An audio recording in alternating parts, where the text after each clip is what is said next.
Hi everybody, welcome back to the channel and welcome to how to spray on wrap vinyl. I'm going to give you a little talk through on the processes on prep and how you do it, what I've done in the past spraying on vinyl. You're going to get to see some pictures. Now if you are thinking of spraying on vinyl wrap, first and foremost, don't aim to spray on it and then try and wrap around something like your bumper where it's got real tight sharp curves, because once the paint has gone onto the vinyl wrap and dried, you've not got that stretchiness in the paint trying to heat, because a lot of the vinyl wraps you heat up and you will stretch round and manipulate round tight areas. If you're painting on it, you want to be going on flat surfaces.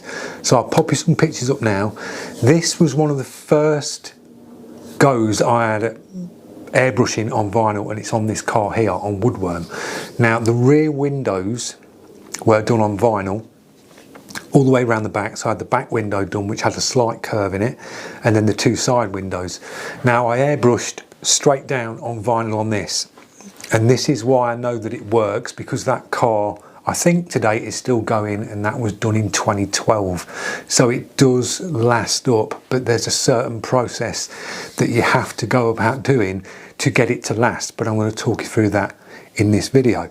So I did Woodworm that you see in the picture, airbrushed that wood grain around the sides, and the whole car was airbrushed, but the rear windows was vinyl. Then I did this car as well. This was a Ford Focus. This was the first car that I did.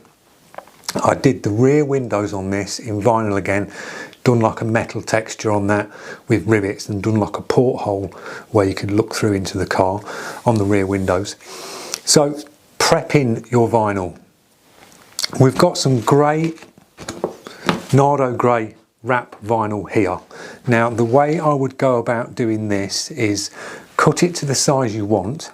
So if you're doing flat surface is what I'd recommend on a vehicle or whatever you're wrapping, as long as it's flat. Cut it to size and then just prep it the same way as you would prep a bike tank that's like, say, clear coated, and you're going in for a bit of artwork. I would go in with a grey Scotch-Brite. Do it on the area that you are painting.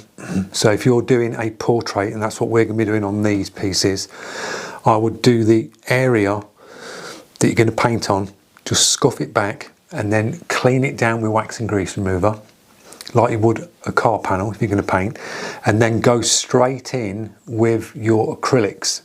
That's what I did on Woodworm with Golden High Flow. I used that paint on the vinyl and it worked absolutely fine. So you can go that way. I'm going to be dropping a little bit of solvent on this, solvent white as a base coat, but I'm going to do it very, very lightly, because solvent, as you know, it has thinners in it. If it hits plastics or things like that, it can sort of like melt it. You'll find this when you spray, if you're doing vinyl decals on tanks and you're clear coating over them, you've got to go sort of light. You dust your clear coat on because you've got solvent in it, you've got a thinner in it. Dust it on and just build the layers up and let it flash off. If you go too heavy too quick on vinyl, because it's got plastic, it will pucker up and it will just bubble up. So that's the way I'm going to do it. So prepping, Scotch-Brite, nice and easy. When you come to finish it and you want to seal off your vinyl, the wrap that you're using, the best way to do it is not clear coat it. I wouldn't put any varnishes on it either over the top. I would take it to a sign shop and you can get a clear laminate wrap that you can put over the top of it. And the best way to do that is put it in like a laminating machine. I'll take you along in these processes. When we get the artwork done, we'll go over to the sign shop and I'll show you how these pieces will get laminated. It's a big roller that heats up, and you put the pieces of artwork on a board and you send them through a machine, and it presses the two pieces together. It feeds the clear laminate over the top and rolls it onto the grey with the artwork, and then that just seals your image down, UV protected, and you're good to go. The bonuses with doing it that way as well is you can wipe it down, you apply it, it makes the wrap vinyl that you're using, makes it thicker, so it's easier to apply. You just put it down with a squeegee. So that's what we're doing. The next video will be showing you a little bit of prep on the vinyl, and then we'll move on to the artwork stages. This is the vehicle that I'm going to be working on. I'll pop a picture up in the screen now. It's a Volkswagen T4. I'm doing it for another YouTuber, Steve Dude Stuff. If you want to check out his channel, I'll leave a link in the description. I've just done the bumpers for this, painted them in Nardo grey to match this vinyl. We're going to be wrapping the sides of the van, so I'm going to take you through the processes of that with my friend Jay at the sign shop. We've got the unit, so we're going to take that down. We've got a bit of prep work to do on it. We're going to be doing some artwork on the rear panels. So where you've got the sliding door to the back, we've got 2 rear panels. That's what this is for artwork.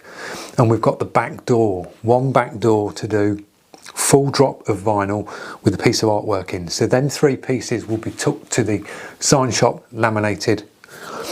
This is going to be further on in the episodes, and I'm going to show you how you fit all these. We've got the bonnet to do as well, but the bonnet's going to be airbrushed and painted, so we'll bring that into the studio, do all the prep work on that. So there's loads coming up on this project, guys. So I hope you enjoyed today's video on a look at how to prep vinyl. Nice and simple, take your time. If you are spraying it, say you're doing a piece, say 2 foot square, and you completely fill the artwork to that 2 foot panel, I wouldn't recommend doing that. I would leave a gap of about 10 to 15 mil round the edge, so you've got like a border. So when you come to laminate it, the laminate goes to the edges of your vinyl here. So when it's pressed, it'll stick to the edges of the vinyl. It just gives it that little bit more, less chance of pulling back. If you add paint right to the edge and you put your laminate on, you might get a little bit of pullback. The only thing I've seen it happen that I've done before, I did some mini stripes for my sister's Mini, little Cooper, and I'd done some marble candy black vinyl stripes. And I went right to the edge of the vinyl with the marble candy, laminated it, and it took 9 years for it to pull. It just slightly, with the heat, because it was a black car, baking sundown on it. After 9 years of being on the bonnet, it slightly pulled back, and the laminate just started to delaminate from the underneath. Just started to edge in about 5 mil. So if you keep your artwork in a bit, when your laminate goes to, your wrap laminate goes over the top of your underneath laminate, you've got more chance of it sticking to the edge. So I hope this helps. Hope you can join me in the next one, because we'll be cutting this out and doing the artwork. Thanks for watching. Don't forget, if you are new to the channel and you're liking the content in this new project that's coming up, click that subscribe, press that notification. Drop your comments if you've had a go at anything with vinyl, spraying on it. I'll give you a little bit of feedback in the comments, and I'll see you in the next one. Cheers, guys.